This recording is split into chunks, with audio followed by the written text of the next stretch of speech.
Grace TV நேயர்கள், இங்கே வந்திருக்கிறவர்கள் அனைவருக்கும் ஆண்டவராக இயேசு கிறிஸ்துவின் நாமத்தில் என் நன்றியையும் என் வாழ்த்துதலையும் நான் தெரிவித்துக் கொள்கிறேன். மீண்டும் கிரேஸ் டிவியின் மூலமாக உங்களை சந்தித்து ஆண்டவருடைய வார்த்தையை கொடுப்பது ஒரு பெரிய சந்தோஷம். நாம் வாசிப்போம் யாத்திராகமத்தின் புஸ்தகம் 7ஆம் அதிகாரம் 14ஆம் வசனத்திலிருந்து 21ஆம் வசனம் வரை. யாத்திராகமம் 7ஆம் அதிகாரம் 14ஆம் வசனத்திலிருந்து. அப்பொழுது கர்த்தர் மோசேயை நோக்கி, பார்வோனின் இருதயம் கடினமாயிற்று, ஜனங்களை விடமாட்டேன் என்கின்றான். காலமே நீ பார்வோன் இடத்திற்கு போய் அவன் நதிக்கு புறப்பட்டு வருவான். நீ அவனுக்கு எதிராக நதியோரத்திலே நின்று சர்ப்பமாக மாறின கோலை உன் கையிலே பிடித்து கொண்டு அவனை நோக்கி, வனாந்திரத்தில் எனக்கு ஆராதனை செய்ய என் ஜனங்களை அனுப்பிவிட வேண்டும் என்று சொல்லும்படி எபிரேயருடைய தேவனாகிய கர்த்தர் என்னை உம்மிடத்துக்கு அனுப்பியும் இதுவரைக்கும் நீர் கேளாமற் போனீர். இதோ என் கையில் இருக்கிற கோலினால் நதியில் இருக்கிற தண்ணீர் மேல் அடிப்பேன். அப்பொழுது அது இரத்தமாய் மாறி நதியில் இருக்கிற மீன்கள் செத்து நதி நாறிப்போம். அப்பொழுது நதியில் இருக்கிற தண்ணீர் எகிப்தியர் குடிக்க கூடாமல் ஆரோசிப்பார்கள். இதனால் நானே கர்த்தர் என்பதை அறிந்து கொள்வாய் என்று கர்த்தர் சொல்லுகிறார் என்று சொல் என்றார். 21ஆம் வசனம் சொல்லுகிறது, நதியின் மீன்கள் செத்து நதி நாறி போயிற்று, நதியின் தண்ணீரை குடிக்க எகிப்தியருக்கு கூடாமற் போயிற்று, எகிப்து தேசம் எங்கும் இரத்தமாயிருந்தது. எனக்கு அருமையான என்னுடைய பிள்ளைகளை, இந்த சம்பவத்தை நாம் அறிந்திருக்கிறோம். இஸ்ரவேல் ஜனங்கள் எகிப்து தேசத்திலே அடிமையாக இருந்திருக்கிறார்கள். அப்பொழுது ஆண்டவர் மோசேயை அனுப்பி அவர்களை விடுதலை செய்ய தீர்மானிக்கிறார். ஆண்டவர் போய் மோசேயின் மூலமாக காரியங்களை பார்வோன் இடத்திலே சொல்லும்போது பார்வோன் அதற்கு சம்மதியாமல் போகிறான். இப்பொழுது ஆண்டவர் ஒரு தீர்மானம் செய்கிறார். என்ன தீர்மானம் என்றால், ஒரு 10 வாதைகளை அந்த ஜனங்களுக்கு, அந்த தேசத்துக்கு அனுப்பி அதன் மூலமாக தன்னுடைய ஜனங்களை விடுதலை செய்வதற்கு ஆண்டவர் தீர்மானிக்கிறார். அதிலே முதலாவது வாதை தான் இந்த நாளிலே நாம் தியானிக்க போகிறோம். என்ன வாதை அது? தண்ணீரை இரத்தமாக மாற்றுகிற ஒரு காரியம். அது காரியத்தை தான் நாம் பார்க்கிறோம். எனக்கு அருமையான என்னுடைய பிள்ளைகளே, ஒருவேளை வேதம் அறிந்திருக்கிற அநேகருக்கு அது தெரியும். இந்த 10 வாதைகளும் அது சிலுவை மரணத்தோடு அது சம்பந்தப்பட்டிருக்கிற காரியத்தை நாம் அறிந்திருக்கிறோம். ஆகவே இந்த முதலாவது வாதையும் அதே போல தான் இருக்கிறது. ஆண்டவர் சொல்லுகிறார், மோசேயின் இடத்திலே சொல்லுகிறார், நீ பார்வோனுக்கு போய் காலமே நீ எழுந்து என்ன பண்ணணும்? பார்வோனை சந்திக்க போகணும். பார்வோன் ஜனங்களை விட மாட்டான். அதனால் நீ பார்வோன் இடத்துல என்ன சொல்லணும் அப்படின்னா, நான் கோலினால் என்ன பண்ண போகிறேன்? இந்த தண்ணீரை நான் அடிப்பேன். அப்பொழுது இந்த தண்ணீர் முழுவதும் எப்படியாக மாறும்?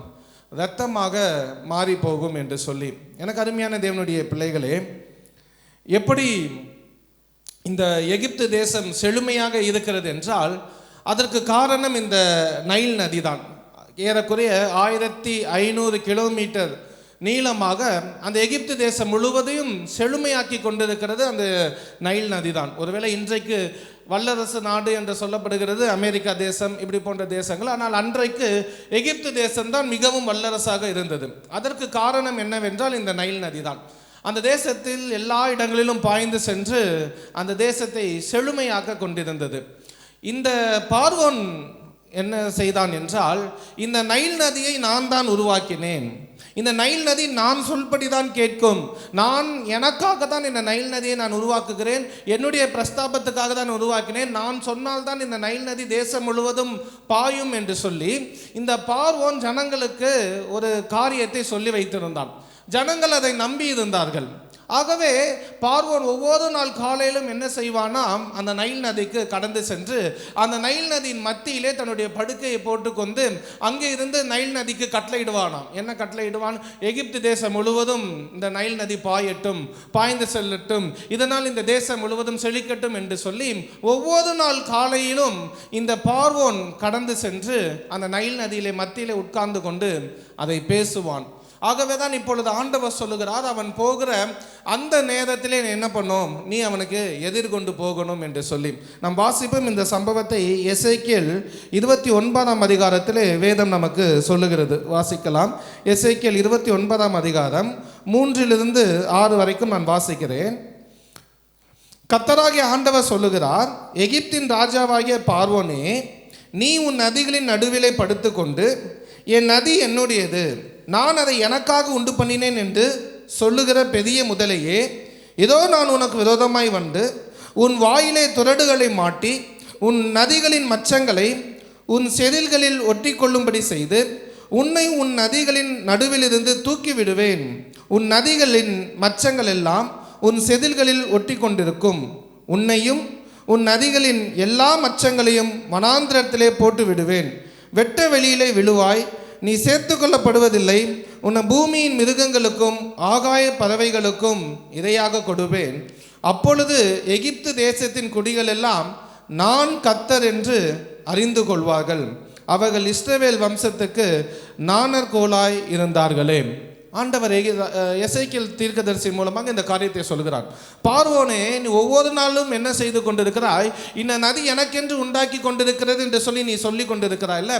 இப்போ நான் ஒரு காரியத்தை செய்ய போகிறேன். இந்த ஜனங்களுக்கு முன்பாக நான் தான் கர்த்தர் என்பதை உனக்கு நான் காண்பிக்க போகிறேன்.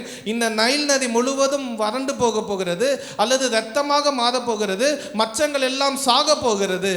உன்னை அந்த நைல் நதியிலிருந்து நடுவிலிருந்து நான் உன்னை தூக்கிவிட போகிறேன் என்று சொல்லி, ஒருவேளை இந்த சம்பவம் சாத்தானை குறிக்கிற ஒரு காரியமாக இருந்தாலும் பார்வோன் செய்த அந்த சம்பவத்தை தான் ஆண்டவர் எடுத்துக்காட்டாக சொல்லுகிறார். இப்படிதான் அந்த மக்களை அந்த பார்வோன் ஏமாற்றி வைத்திருந்தபடினால் இப்பொழுது ஆண்டவர் என்ன செய்கிறார் என்றால், மோசே என்னும் அவருடைய ஊழியக்காரரை அனுப்பி அந்த நைல் நதியை அடிக்கிறார். தன்னுடைய கையில் வைத்திருக்கிற அந்த கோலை வைத்து அந்த நைல் நதியை அடிக்கிறார். நைல் நதியை அடித்தவுடன் என்ன நடக்கிறது? அந்த தண்ணீர் முழுவதும் என்னமாகிறது? இரத்தமாய் மாறிற்று.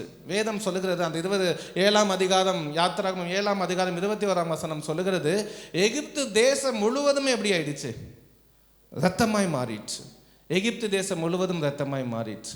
எனக்கு அருமையான தேவனுடைய பிள்ளைகளே, எப்பொழுது ஆண்டவராகிய இயேசு கிறிஸ்து நமக்காக சிலுவையிலே இந்த பூமியிலே வந்து இரத்தம் சிந்தினாரோ அப்பொழுதே இந்த உலகம் முழுவதும் இரத்தத்தின் ஆளுகைக்குள் வந்துவிட்டது. அல்லேலூயா. உலகத்தினை மைய பகுதியாகிய எருசலேமிலே ஆண்டவராகிய இயேசு கிறிஸ்துவின் ரத்தம் சிந்தப்பட்ட உடனே முழுவதும் ரத்தத்தின் ஆளுகைக்குள் வந்துவிட்டது. அதைத்தான் கொலோசியர் 2ஆம் அதிகாரம் 13ஆம் 14ஆம் வசனத்திலே ஆண்டவர் என்ன சொல்லுகிறார் என்றால், வேதம் சொல்லுகிறது, சாத்தானை அவர் என்ன பண்ணுகிறார்? அவருடைய அதிகாரத்தை எல்லாம் உரிந்து கொள்கிறார். அவனுடைய காரியங்களை அந்தரங்க கோலமாக்கி அவனை வெளியரங்கமாக்கி அவனுடைய எல்லா காரியத்தையும் சிலுவையிலே அவர் ஆணி அடித்து என்ன பண்ணுகிறார்?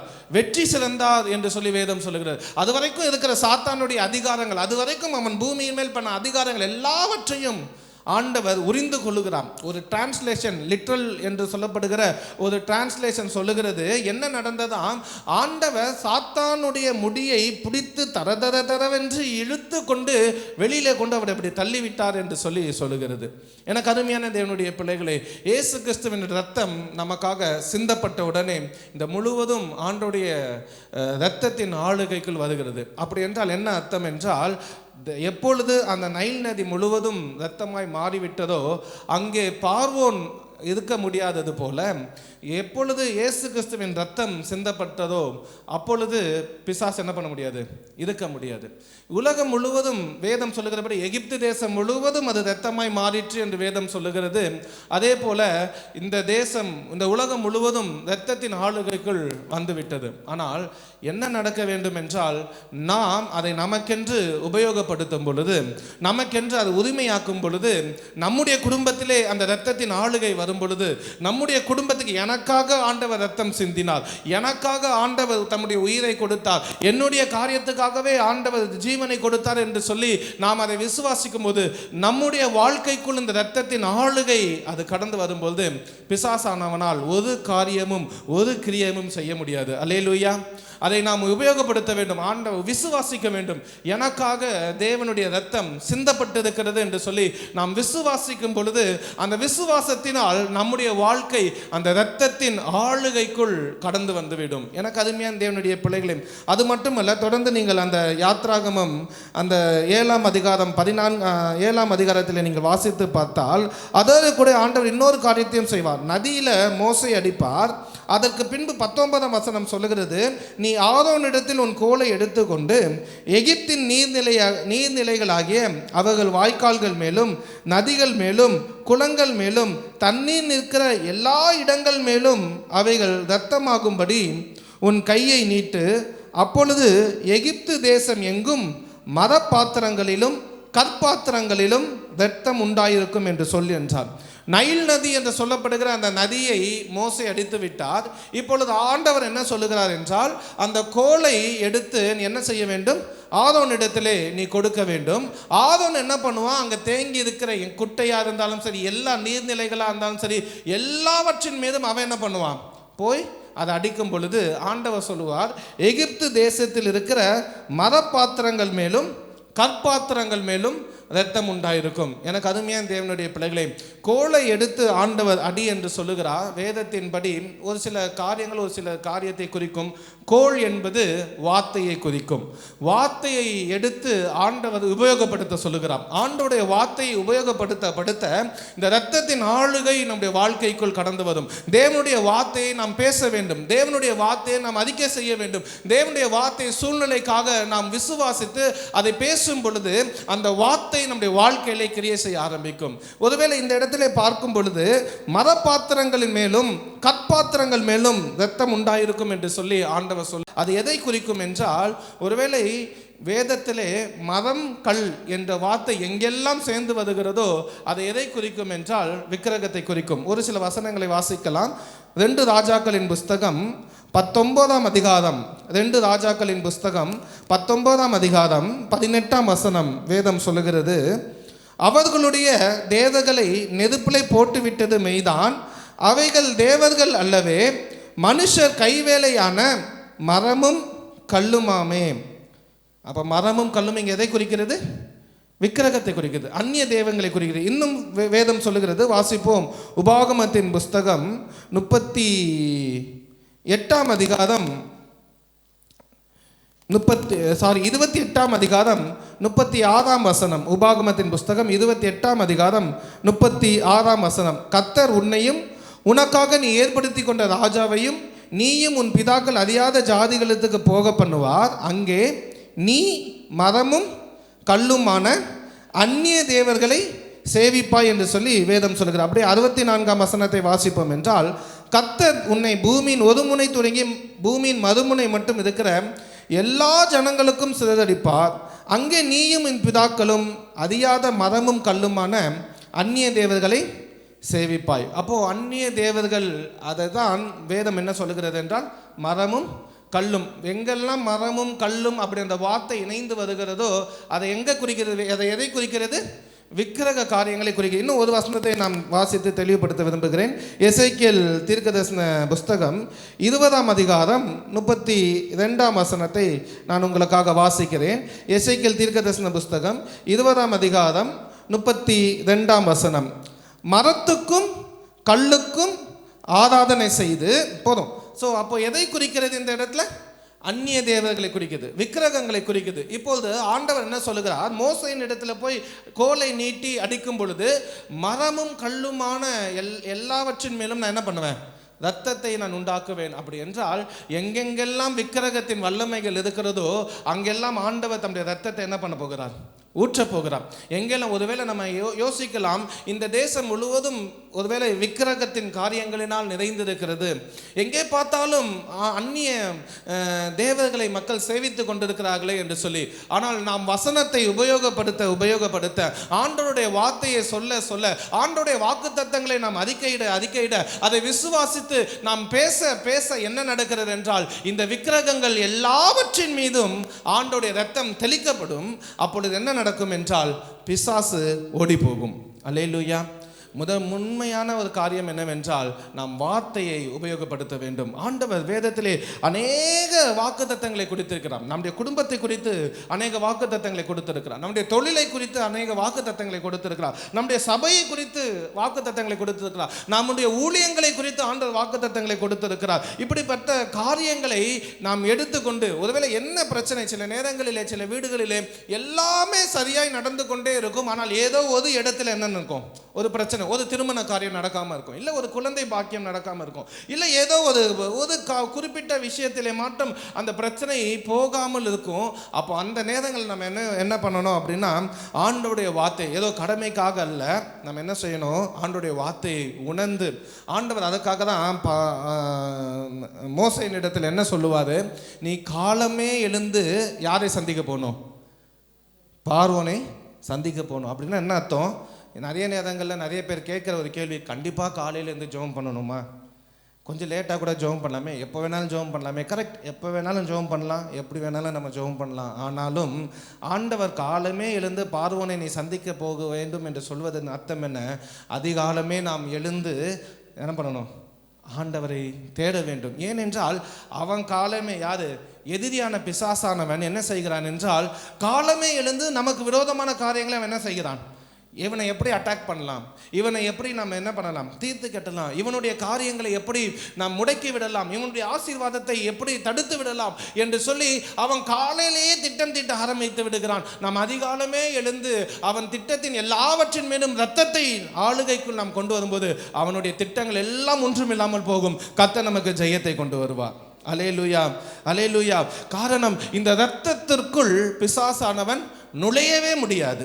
ஒருவேளை யாத்திராகமம் 12ஆம் அதிகாரம் 7ஆம் வசனம் 22, 23 என்ன சொல்லுகிறது என்றால், அது அந்த வாதையினுடைய கடைசி வாதையை குறிக்கிறது. அங்கே என்ன கடைசி வாதை, என்ன தலைப்பிள்ளை சங்காரம். அப்பொழுது ஆண்டவர், உங்கள் வீடுகளுக்குள் இந்த சங்கார தூதன் வரக்கூடாது என்றால் நீங்கள் என்ன செய்ய வேண்டும், ஆட்டுக்குட்டியினுடைய இரத்தத்தை என்ன செய்ய வேண்டும், உங்களுடைய நீர்க்கால்களில் நீங்கள் என்ன பண்ணணும், தெளிக்க வேண்டும். அதை வேதத்தில் நீங்கள் வாசித்து பார்த்தால் ஆண்டவர் தெளிவாக சொல்வார், உங்கள் நீர்க்கால்கள் மேலும் நீர்க்கால்கள் கீழும் வலது புறமும் இடது புறமும் ஈசோப்பினால் தோய்த்து நீங்கள் என்ன பண்ணணும், நீங்கள் தெளிக்க வேண்டும்.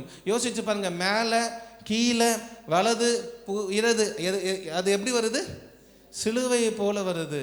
அந்த சிலுவை வந்தா வேதம் சொல்லுகிறது, அந்த சங்கார தூதன் என்ன பண்ணுவான், உள்ள அவன் என்ன பண்ண முடியாது, உள்ள போகவே முடியாது.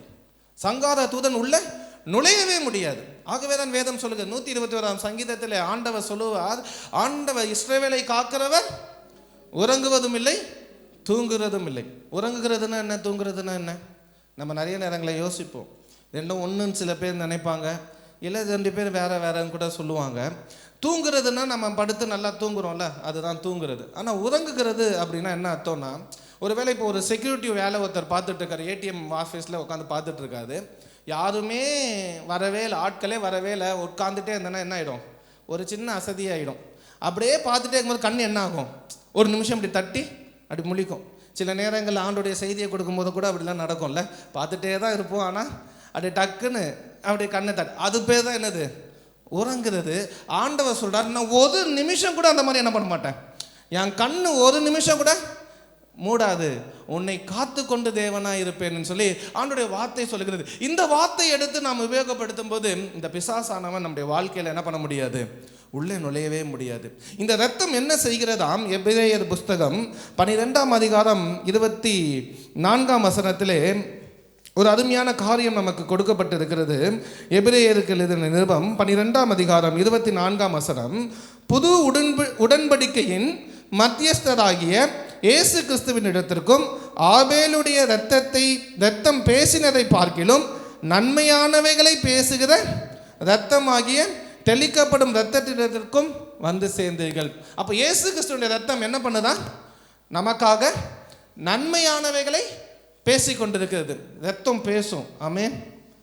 எங்கே பார்க்கலாம், ஆபேல் இரத்தம் பேசினதுன்னு சொல்லி வேதம் நமக்கு சொல்லுகிறது. அதையும் திரும்ப வாசிப்போம். ஆதியாகமத்தின் புஸ்தகம் 4ஆம் அதிகாரம் 10ஆம் வசனம். ஆதியாகமத்தின் புஸ்தகம் 4ஆம் அதிகாரம் 10ஆம் வசனம், உன் சகோதரனுடைய இரத்தத்தின் சத்தம் பூமியிலிருந்து என்னை நோக்கி கூப்பிடுகிறது. ஒருவேளை நம்முடைய தமிழ் வேதாகமத்தில் இரத்தத்தின் சத்தம் என்று எழுதியிருக்கிறது. ஒரு சில பழைய கிங் ஜேம்ஸ் வெர்ஷனில் பார்த்தீங்க அப்படின்னா பிளட்ஸ் என்று சொல்லப்பட்டிருக்கும். அப்படின்னா இரத்தங்களின் சத்தம். அதன் பின்பு நியூ கிங் ஜேம்ஸ்லாம் பிளட்னு போட்டாங்க. பட் ஓல்டர் டிரான்ஸ்லேஷனில் பிளட்ஸ்ன்னு என்று இருக்கும். அப்படின்னா ரத்தங்களின் சத்தம். ஏன் அப்படி ரத்தங்களின் சத்தம் அப்படின்னா என்ன சொல்கிறாங்க வேத அறிஞர்கள்? இந்த காயின் ஆபேலை கொலை செய்வதற்காக வருகிறான். ஒரு கற்பனை தான். ஒருவேளை ஒரு அடி அடிக்கிறான், அடிக்கும்போது அவன் சரீரத்தில் என்ன வருது? ரத்தம் சிந்துது. அந்த ரத்தம் என்ன பண்ணுது? ஆண்டவரை நோக்கி கூப்பிடுது. அவன் இன்னும் சாகலை. திரும்பி என்ன பண்ணுறான்? பின்னாடி அடிக்கிறான். ஒருவேளை தலையில் அடிக்கிறான். அப்போ என்ன நடக்குது? தலையிலேருந்து ரத்தம் இன்னொரு வாட்டி சிந்தப்படுது. அப்பொழுதும் அந்த ரத்தம் என்ன பண்ணுது? ஆண்டவரை நோக்கி கூப்பிடுகிறது. அதுக்கப்புறம் கத்தியோ இல்லை ஒரு கூர்மையான ஒரு ஆயுதத்தை வச்சு அவன் குத்துக்கிறான். குத்தும் போதும் என்ன வருகிறது? ரத்தம் சிந்தப்படுகிறது. அவனுடைய அந்த ரத்தம் ஆண்டவரை நோக்கி கூப்பிடுகிறது. இப்படி அவன் சாகும் வரை எத்தனை முறை அந்த ரத்தம் பூமியில சிந்தப்படுகிறதோ அத்தனை முறையும் அந்த ரத்தம் என்ன பண்ணுது? ஆண்டவரை நோக்கி கூப்பிடுகிறது. நிறைய நேரங்களில் நம்ம யோசித்தோம், இந்த ரத்தம் பழி வாங்குதலை பேசியது அப்படின்னு சொல்லிட்டு. பழி வாங்குதலை பேசலை. ஏன்னா எபிரேயர் சொல்கிறாரு, ஆபேலுடைய ரத்தம் பேசினதை பார்க்கிலும் இயேசு கிறிஸ்துடைய ரத்தம் நன்மையை பேசும் என்றால், ஆபேலுடைய ரத்தம் என்னதான் பேசியிருக்கு? நன்மையை தான் பேசியிருக்கு. என்ன பேசியிருக்கு? என் சகோதரனை பழி வாங்குங்கன்னு பேசலை. என் சகோதரன் தெரியாமல் செஞ்சிட்டான், அவனை விட்டுடுங்க அப்படின்னு சொல்லி பேசினதான். அதனால தான் பிதாவானவர் ஆண்டவராகிய கர்த்தர் காயினை ஒன்றுமே செய்யாமல் அவர் அனுப்பிவிட்டார். அல்லேலூயா. ஏனென்னா அந்த ரத்தம் நன்மையை பேசியது என்று சொல்லி. அவனுடைய ரத்தமே நன்மையை பேசியது என்றால் இயேசு கிறிஸ்துவனுடைய ரத்தம் என்ன சொல்லுது? அதற்கு மேலே நன்மையை பேசுது அப்படின்னு சொல்லி சொல்கிறாங்க. நம்ம வாசிப்போம். ஏசாயா தீர்க்கதரிசன புஸ்தகம். நேரம் இல்லையாகவே மிக வேகமாக நானும் போகிறேன். ஏசாயா தீர்க்கதரிசன புஸ்தகம் 52ஆம் அதிகாரம் 14ஆம் வசனம். யாராவது ஒருவர் வாசிக்க முடிந்தால் வாசிங்க. மனுஷனை பார்க்கிலும் அவருடைய முக பார்வையும் மனுபுத்திரரை பார்க்கிறதும் அவருடைய ரூபமும் இவ்வளவு அந்த கேடு அடைந்தபடியினாலே வேதம் சொல்லுகிறது, அவருடைய ரூபம் எப்படி ஆயிடுச்சா? அந்த கேடு அடைந்தது. அதே ஏசாயா 53ஆம் அதிகாரம் 2ஆம் வசனம் கடைசி பகுதியில் சொல்லுது, நாம் அவரை பார்க்கும் பொழுது அவரை விரும்பத்தக்க ரூபம் அவருக்கு இல்லாது இருந்தது. என்ன சொல்றாங்க அப்படின்னா, இயேசு கிறிஸ்துவை அடித்து அவருக்குன்னு இருக்கிற ரூபமே என்ன ஆயிடுச்சா? மாறி போயிடுச்சு. ஒரு மனிதன் என்றால் ஒரு தலை இருக்க வேண்டும், அப்பொழுது அது சுருங்க வேண்டும், அதற்கப்புறம் உடம்பு பகுதி விரிய வேண்டும், அப்புறம் கால் இருக்க வேண்டும். இப்படிதான் இதுதான் மனிதனுடைய ரூபம். வேதம் சொல்லுகிறது, இயேசு கிறிஸ்துவை எப்படி அடித்தாங்கன்னா, இது ஒரு மனிதன் அல்ல, தூரத்துல இருந்து பார்க்கிற மனிதர்கள். அதுதான் ஏசாயா 52:14 சொல்லுது, தூரத்துல இருந்து பார்க்கிற மனிதர்கள், இது மனிதனுடைய ரூபமே கிடையாது, ஏதோ ஒன்று கொண்டு வந்து நிறுத்திருக்கீங்க, இயேசு கிறிஸ்து எங்கப்பா அப்படிங்கிற அளவுக்கு அவருடைய சரீரத்தை என்ன பண்ணாங்களாம்? அடிக்கப்பட்டது, கிழிக்கப்பட்டது, நொறுக்கப்பட்டது, ஒரு கொலாப்ஸ் ஆயிடுச்சு என்று சொல்லி இயேசு கிறிஸ்துவை அடிப்பதற்காக அவர்கள் ஒரு சவுக்கை வைத்திருந்தார்கள். அறிவியல் அறிஞர்கள் சொல்லுகிறார்கள், அந்த சவுக்கிலே 9 கயிறு இருக்கும். அந்த 9 கயிறில் ஒவ்வொரு கயிறிலும் ஒவ்வொரு கல் இருக்கும். அப்போ மொத்தம் எத்தனை கல்? 9 கல். அப்போ 9 அதை வச்சு அந்த சாட்டி எடுத்து இயேசு கிறிஸ்துவை அப்படி ஓங்கி அடிக்கும் பொழுது உடம்பிலே எத்தனை காயங்கள் வந்திருக்கும்? 9 காயங்கள் வந்திருக்கும். ஒவ்வொரு கூர்மையான கற்கள் என்ன பண்ணியிருக்கோம்? அப்போ அந்த காயத்திலிருந்து ரத்தம் என்ன பண்ணியிருக்கோம்? பூமியிலே சிந்தப்பட்டு இருக்கிறது. 2ஆவது முறை அடிக்கிறாங்க, திரும்பி எத்தனை காயம் உண்டாயிருக்கும்? மொத்தம் 18. 3ஆவது முறை அடிக்கிறாங்க, அப்புறம் எத்தனை காயங்கள் வந்திருக்கும்? 27. இப்படி இயேசு கிறிஸ்து எத்தனை முறை அடித்தார்கள்? 39 முறை அடித்தார்கள். எத்தனை முறை? அப்போ 39 × 9 எவ்வளோ அப்படின்னா 351 காயங்கள் அவருடைய சரீரத்தில் இருந்தது. அது மட்டுமல்ல, அவருடைய கைகளிலே, வலது கையிலே ஆணிகள் அடிக்கப்பட்டது, இடது கையிலே ஆணிகள் அடிக்கப்பட்டது, காலிலே ஆணியை அடிக்கப்பட்டது, விழாவிலே குத்தப்பட்டார்கள். ஏறத்தாழ 355 காயங்கள் ஆண்டுடைய சரீரத்திலே மாத்திரம் இருந்தது. ஏன் என்று சொல்லுகிறேன் என்றால், யூதர்களுடைய கேலண்டரில் எத்தனை நாட்கள் ஒரு வருஷத்துக்கு என்றால் 355 நாட்கள். அல்லேலூயா. ஆண்டவருடைய ரத்தம் நமக்காக ஒவ்வொரு நாளைக்காகவும் சிந்தப்பட்டிருக்கிறது. அல்லேலூயா. ஒருவேளை நம்ம 365 எடுத்துக்கிட்டாலும் ஆண்டவன் நமக்காக முட்கிரீடம் சூட்டினார் அல்லவா? அந்த காயங்கள்லாம் சேர்த்தனா எத்தனை காயங்கள் வந்துடும்? 65. அப்போ ஒவ்வொரு நாளுக்காகவும் இயேசு கிறிஸ்துவின் ரத்தம் இந்த உலகத்திலே நமக்காக சிந்தப்பட்டிருக்கிறது.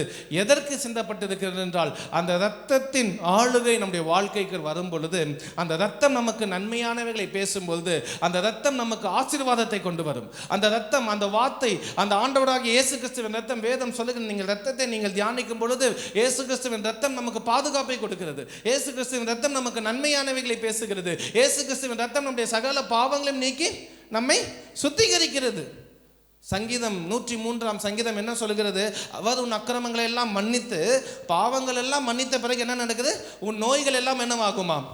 குணமாக்கி, உன் பிராணனை அழிவுக்கு விலக்கி மீட்டு, உன்னை கிருபையினாலும் இரக்கங்களினாலும் முடிசூட்டி, நன்மையினால் உன் வாயை திருப்தியாக்குவார். கழுகுக்கு சமானமாய் உன் வயது திரும்ப. அப்போ பாவங்கள் எல்லாம் மன்னிக்கப்பட்ட பிறகு பின்னாடி வரக்கூடிய ஆசீர்வாதங்கள்லாம் பாருங்க. நன்மையும் கிருபையும் நம்மை பின்தொடரும். நம்முடைய பிள்ளைகள் கர்த்தரால் போதிக்கப்பட்டிருப்பார்கள். நம்முடைய வாழ்க்கை ஆசீர்வாதமாக இருக்கும். இவ்வளவு பெரிய ஆசீர்வாதம் எப்படி வருகிறது என்றால், இயேசு கிறிஸ்துவின் ரத்தத்தினால் வருகிறது. இந்த இயேசு கிறிஸ்துவின் ரத்தம் நம்முடைய வாழ்க்கையை கிரியை செய்ய வேண்டும் என்றால், ஒவ்வொரு நாள் காலையிலும் நாம் எழுந்து ஆண்டவருடைய வார்த்தையை நாம் உபயோகப்படுத்த வேண்டும். தொழில் செய்கிறவர்கள் அந்த தொழிலுக்கான வார்த்தைகளை உபயோகப்படுத்த வேண்டும். ஊழியம் செய்கிறவர்கள் அந்த ஊழியத்தின் ஆசீர்வாதத்தினான வார்த்தைகள், தேவன் கொடுத்த வாக்குத்தத்தங்கள் நாம் உபயோகப்படுத்த வேண்டும். தேவன் நமக்கென்று ஒரு வாக்குத்தத்தத்தை கொடுத்திருப்பார். அந்த வாக்குத்தத்தை அனுதினமும் நாம் சொல்லி நாம் என்ன பண்ணணும்? நம்ம ஜெபம் செய்ய வேண்டும். ஆண்டவர் வாக்குத்தத்தம் கொடுத்தார், நல்லது. அது மாறாதவர். அவர் பொய் சொல்கிற தேவன் அல்ல, மனமாத மனுபுத்திரனும் அல்ல. ஆனால் அந்த வாக்குத்தத்தம் வாழ்க்கையில நிறைவேற வேண்டும் என்றால், நாம் அந்த வாக்குத்தத்தை விசுவாசித்து, அந்த வாக்குத்தத்தை அறிக்கை செய்து நாம் ஜெபம் செய்யும் பொழுது மட்டுமே அந்த வார்த்தை நம்முடைய வாழ்க்கைக்குள் கடந்து வரும். அல்லேலூயா. ஒருவேளை இந்த நாளிலும் இந்த உபவாச கூடுகைக்கு வந்திருக்கிற இந்த நாளிலே இருந்து நாம் ஒரு காரியத்தை தைரியமாய் நாம் சொல்ல போகிறோம். என்ன சொல்ல போகிறோம் என்றால், ஆண்டோடைய வார்த்தை அதுதான் அந்த கோல். அந்த வார்த்தை என்பதும் வேதம் சொல்கிறது. நீங்கள் வெளிப்படுத்தின விசேஷத்தை வாசிக்கும் போது வார்த்தையும் இரத்தமும் ஒன்று என்று சொல்லப்பட்டிருக்கும். வார்த்தையை நீங்கள் உபயோகப்படுத்த, வார்த்தையை அறிக்கையிட, வார்த்தையை சொல்ல இயேசு கிறிஸ்துவினுடைய இரத்தத்தின் ஆளுகை நம்முடைய வாழ்க்கைக்குள் வந்துவிடும்.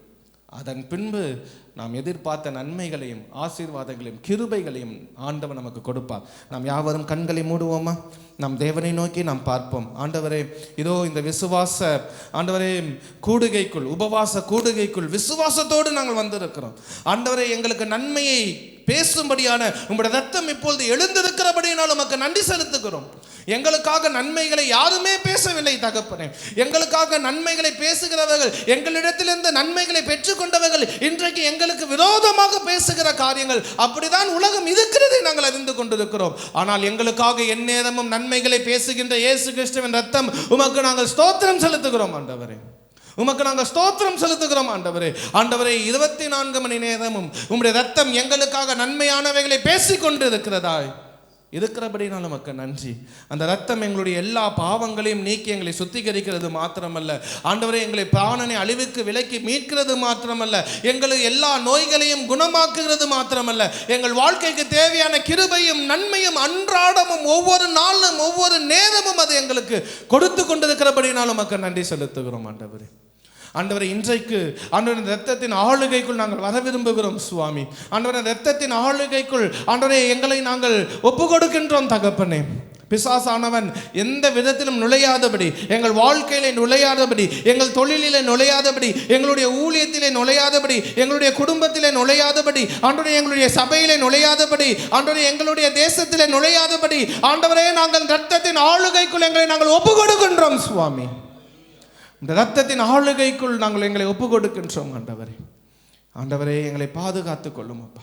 இந்த இரத்தம் எங்களை கழுவி சுத்திகரிக்கட்டும் ஆண்டவரே. எங்களுக்கு நன்மைகளை கொடுக்கட்டும் அப்பா. ஆண்டவரே, எங்களுக்கு சுகத்தை தரட்டும் ஆண்டவரே. ஆண்டவரே, இந்த நேரடி நிகழ்ச்சியை யாரெல்லாம் பார்த்து கொண்டிருக்கிறார்களோ ஆண்டவரே, அத்தனை பேரும் உம்முடைய சுகமளிக்கின்ற வல்லமை இப்பொழுது பாய்ந்து செல்லட்டும். அத்தனை பேரும் ஆண்டவரே சுகமாகட்டும், விடுதலையாகட்டும் ஆண்டவரே, நன்மைகளை பெற்றுக்கொள்ளட்டும் ஆண்டவரே. ஆண்டவரே, நாங்கள் கேட்ட சாட்சியின்படி ஆண்டவரே ஒவ்வொரு குடும்பமும் சாட்சியினால் கட்டப்படட்டும் ஆண்டவரே. உம்முடைய வார்த்தை நாங்கள் சொன்னது போல அது வெறுமனே திரும்பாது. ஆமென் அப்பா. தற்கொலை எண்ணங்கள் மாறட்டும், வீடுகளுக்கும் ரத்தம் கடந்து செல்லட்டும், வார்த்தை கடந்து செல்லட்டும் ஆண்டவரே. யாரெல்லாம் வேலை இல்லாமல் இருக்கிறார்களோ அத்தனை பேருக்கும் வேலையை தாரும். ப்ரமோஷன் இல்லாமல் இருக்கிறார்களோ அத்தனை பேருக்கும் ப்ரமோஷனை தாரும். ஐயோ, கடன் பிரச்சனை என்று வாழ்க்கையை மூழ்கடித்து கொண்டிருக்கிறது. வேதம் சொல்லுகிறது, நீயோ கடன் வாங்காது இருப்பாய், அநேக ஜாதிகளுக்கு கடன் கொடுப்பாய் என்று சொல்லியிருக்கிறது. இந்த வார்த்தையின்படி எங்கள் வாழ்க்கையை ஆசீர்வதியும். எங்கள் கடன் பிரச்சனைகள் எல்லாம் மாறி போகட்டும் அப்பா. கடன் இல்லாமல் உங்களை நாங்கள் சந்திக்க வேண்டும் அப்பா. ஆண்டவரே, அப்படிப்பட்ட ஒரு வாழ்க்கையை நீர் எங்களுக்கு தர வேண்டும் என்று சொன்னாங்கள் செபிக்கின்றோம் ஆண்டவர். ஆண்டவரே, நிரம்பி வழிகின்ற ஆசீர்வாதத்தினால் எங்களை நிரப்பும். அல்ல குறையாத ஆசீர்வாதத்தினால் எங்களை நிரப்பும் ஆண்டவரே. எங்களுக்கு விரோதமாக பிசாசின் தந்திரங்கள் எல்லாம் நிர்மூலமாகட்டும். இயேசுவின் இரத்தத்தின் ஆளுகைக்குள் நாங்கள் ஒப்புக் கொடுக்கின்றோம் ஆண்டவரே. சாத்தானின் தலை நசுக்கப்பட்டதற்காக எமக்கு நன்றி செலுத்துகிறோம் ஆண்டவரே. எல்லா மர பாத்திரங்கள் மீதும் கற்பாத்திரங்கள் மீதும் இயேசு கிறிஸ்துவின் இரத்தம் இப்பொழுது இறங்கட்டும் எங்கள் தேசத்தின் மீது சுவாமி. உம்முடைய நன்மையினால் மாறட்டும். எல்லாரும் நாங்கள் இணைந்து நாங்கள் ஜெபிக்கின்றோம். உம்முடைய இரத்தத்தின் வல்லமைக்காக நாங்கள் ஜெபிக்கின்றோம் ஆண்டவரே. இந்த கிரேஸ் டிவி ஆனது அந்த TCCL என்னும் அந்த சேட்டலைட்ல நுழையட்டும் இயேசுவின் நாமத்திலே. அதன் தேவைகள் சந்திக்கப்படட்டும் இயேசுவின் நாமத்திலே. பல லட்ச ஜனங்கள் இதன் மூலம் ஆசீர்வாதத்தை பெற்றுக்கொள்ளட்டும் ஆண்டவரே. இந்த நாளிலே அது நடைபெறட்டும். நீ வேண்டிக் கொள்வது எதுவோ அது உனக்கு கொடுக்கப்படும் என்று சொல்லியிருக்கிறீரே. என் நாமத்தினால் எதை கேட்டாலும் நான் தருவேன் என்று சொன்னீரே ஆண்டவரே. அவர் உன் ஆலோசனை எல்லாம் நிறைவேற்றி உன் ஆண்டவரே நீ எதிர்பார்த்திருக்கிற நன்மையை தருவார் என்று வேதம் சொல்லுகிறது. அது எல்லாவற்றையும் இந்த நாளிலே நீ நிறைவேற்ற வேண்டும் என்று சொல்லி நாங்கள் செபிக்கின்றோம். பரலோகத்தின் பொக்கிஷங்கள் எங்களுக்காக திறந்திருக்கட்டும் அப்பா. வெண்கல கதவுகள் உடைக்கப்படட்டும், இரும்பு தாழ்பாகள் முறிக்கப்படட்டும். அந்த காலத்தில் இருக்கிற பொக்கிஷங்களையும் ஒளிபிடத்தில் இருக்கிற புதையல்களையும் கர்த்தர் எங்களுக்கு தர வேண்டும் என்று சொல்லி நாங்கள் ஜெபிக்கின்றோம். நாங்கள் எங்களுக்காக கேட்கவில்லை, உம்முடைய வார்த்தை இந்த தேசத்திலே பரவ வேண்டும் என்பதற்காக நாங்கள் கேட்கின்றோம் அப்பா. ஆத்துமாக்கள் நரகத்திற்கு செல்லாமல் பாதுகாத்துக் கொள்ளும்படியே நாங்கள் கேட்கின்றோம் ஆண்டவரே. எங்களுக்கல்ல கர்த்தாவே, எங்களுக்கல்ல, உம்முடைய நாம மகிமைக்காகவே நாங்கள் கேட்கின்றோம். இந்த நாளிலே நீ அதை உறுதிப்படுத்த வேண்டும் என்று நாங்கள் ஜெபிக்கின்றோம். அடுத்த மாதம் இந்த யூடியூப்ல போகிற இந்த லைவ் நிகழ்ச்சி யூடியூபில் மாத்திரமல்ல TCCLம் போகட்டும் அப்பா. நாங்கள் விசுவாசித்து நாங்கள் ஆமேன் என்று சொல்லுகிறோம். இயேசுவின் மூலம் ஜெபிக்கிறோம் எங்கள் ஜீவனுள்ள நல்ல பிதாவே.